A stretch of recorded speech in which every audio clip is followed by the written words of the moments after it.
This is the Sony ZV-E10 and I'm going to show you 10 cinematic camera movements you can copy to instantly make your videos look better. I'll break down how to create each shot and when to use them, all with just the camera and of course the lens. Most people think you need sliders, gimbals, and other expensive stabilizers to get professional looking footage. But what if your hands and the right technique are all you actually need? I'm going to prove it by using these exact movements in a cinematic vlog at the end of this video. When you buy a camera like this, you want to get your money's worth. I first picked up a camera to document my life, but ever since I started my YouTube channel, I've stopped doing that, and I hate it. So now I want to get back into storytelling and showing you how good your footage can actually be with what you have. So let's dive into the settings that'll help us get the footage we want. If we skip this, everything falls apart. So for these shots, we're gonna go into our camera and set it to S and Q mode. That's slow motion.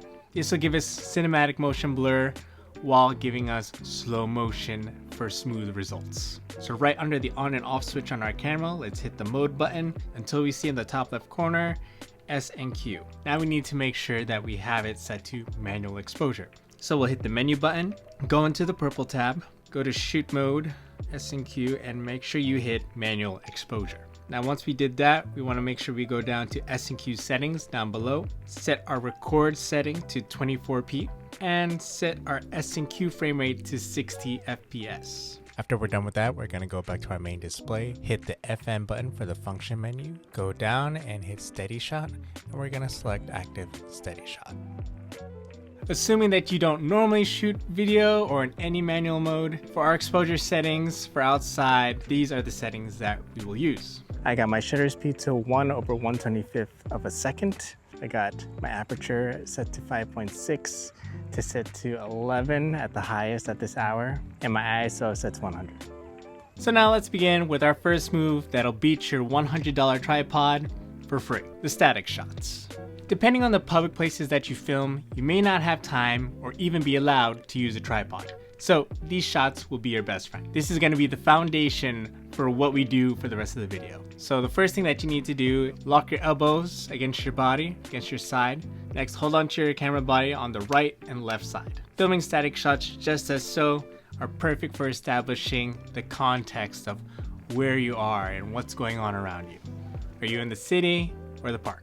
Is it noisy and distracting, or is it quiet and calming? Are there plants, people, birds, food? Take your static shots and just film the things around you. Just hold your camera still and hit record. Grab a couple close-ups, grab a couple wide shots. For a pro tip, if you have a longer lens and are getting more zoomed in shots, but you're lacking the stability, then use a third point of contact, which, although it may be silly, you could use your forehead. You could just take your setup and just bring it ever so closely to your body so that you have your hands, 1 and 2 is contact, and the third contact is against your chest or your body in general, so that you can have much smoother footage, all while being handheld. If these are the only shots, that's good, but let's actually start moving. So next we have push in and push out shots. If you really want to be able to pull your audience into or out of the scene, this is the shot to do it with. I'm going to put my left foot forward and my right foot back. And very slowly, I'm going to rock my weight from my back to my front foot. And in reverse, from front foot to back foot, depending on going for a push-in shot or a push-out shot. We're going to have our knees slightly bent as we rock our weight, and we can experiment with the height of how we capture this movement.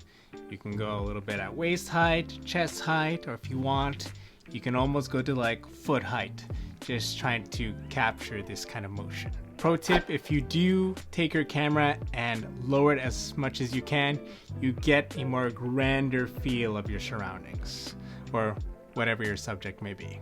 For our next shot, we're going to take the same principle, but add a sideways element. We're going to do a side tracking shot.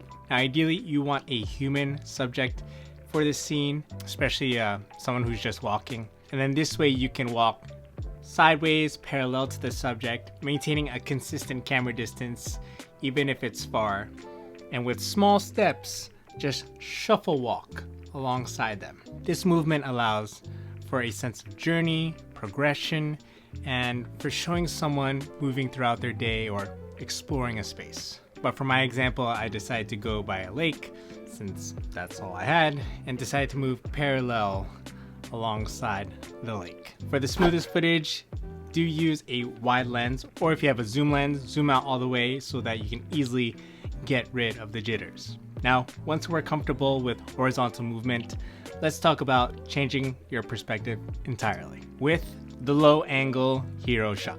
Using our pro tip from earlier, we can try to get as low as we can. Feel free to experiment with different heights as long as you have your camera pointed up at our subject. Because we have this flip screen, we have the ability to point our camera up while still being able to visualize our shot. So brace your elbows against your body or your knees or the ground, and go ahead and create that powerful, dramatic perspective. By having this angle, we make our subject feel important and powerful, whether it's you, an animal, or even nature. It elevates the ordinary into something more cinematic.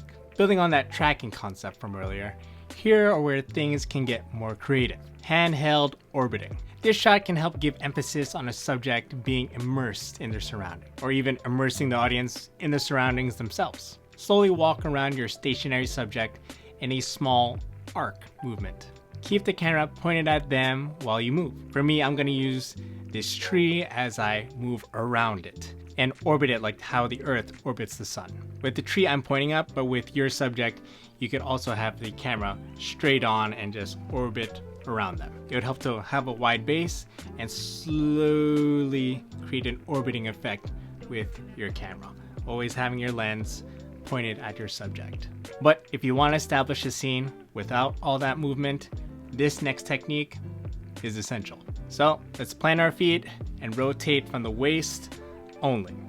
We're gonna move very slowly and smoothly from left to right or from right to left. With our legs as our tripod base, this helps our audience take in the full scope of the location or the situation. If we incorporate like a foreground element, whether it's leaves, branches, this helps add more depth and visual to our surroundings. But if we're gonna talk about a pan, we also cannot forget about the next technique, which is the tilt. Starting with the tilt up position, we're gonna go ahead and frame one element while bending from the hip, and then slowly stand upright to reveal another element or subject. For tilt down, it's gonna be the reverse, starting from standing upright to bending at the hip, keeping those elbows tucked to our body. Of course, we can do this kind of shot lower if we want, going from the waist to the legs or vice versa.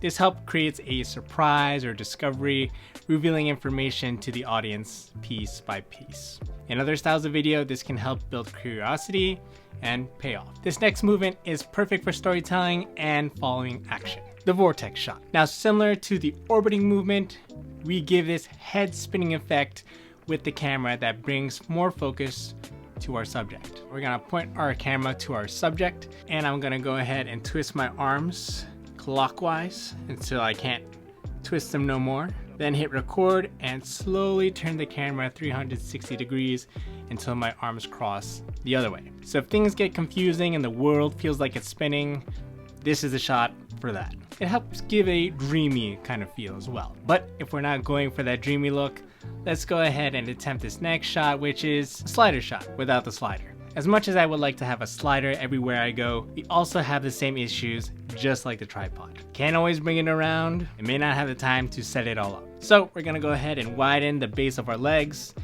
and start on one side and keep our elbows tucked in and slowly shift our weight from one foot to the other. With the sideways tracking shot, we're actually trying to follow a subject more for even a longer space, for a wider space, but with a slider shot, we don't have to go that far, especially if you don't have long legs. And for the final technique, this one mimics equipment that costs thousands of dollars. The crane shot. Now, if you can stand on tables or have a terrain that gives you a height advantage over trees, buildings, or anything else tall near you, use it. Otherwise, we're gonna go ahead and scale down and use things like grass or other objects near us. So I'm gonna use this grass here, lift my legs, and show the lake or this pond around me. Unlike the tilting motion, we are just keeping our camera on the same plane, but just lifting the camera with our legs. We're not bending at the waist here. So let's go ahead and start low and slowly rise up while filming. Instead of our waist, we're using our knees to create this smooth vertical movement. This way we can show the bigger picture of where our story is taking place. Pro tip here is if you want to maintain stability, then have a wider base. But if you want to maximize your height, then keep your legs together. So there you have it. 10 cinematic moves that'll make your videos better and stand out from the others. Turns out the best cinematic tool was in your hands the whole time, literally. To see all these cinematic shots come together, go ahead and watch this video over here.